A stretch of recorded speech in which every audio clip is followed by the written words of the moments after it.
والے سے اس کا حسرت و ایمان نہ پوچھو، اس سے زیادہ نوجوان نہ پوچھو۔ یہ صوفیہ کے آستانے جو ہیں یہاں پہ لنگر لازم کرتے ہیں، وہاں سے بڑا رنگ نسب کے تفریق کے بغیر سب کو دے سکتے ہیں۔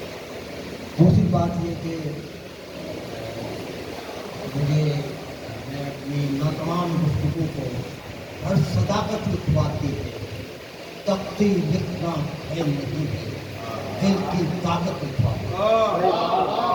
تختی لکھنا کھیل نہیں ہے، دل کی طاقت لکھواتی ہے۔ تو یہ احمد حنیف خوش قسمت ہے کہ ان کے پاس دل کی طاقت بھی ہے، قلم کی طاقت بھی ہے، فن کی طاقت بھی ہے۔ اور فن اور قلم کی طاقت جو ہے جسمانی اور مادی طاقت سے زیادہ اثر انگیز ہوتی ہے، زیادہ بہتر ہوتی ہے۔ تو مجھے یقین ہے کہ آنے والے دنوں میں بھی یہ دل کی طاقت کو، قلم کی طاقت کو یکجا کر کے خوبصورت نعتیں بھی لکھتے رہیں گے، خوبصورت نظمیں بھی لکھتے رہیں گے، خوبصورت نظمیں بھی لکھتے رہیں گے، اور ان کا تخلیقی سفر اسی آفتاب کے ساتھ جاری ہے۔ ہمارا اعزاز ہے آپ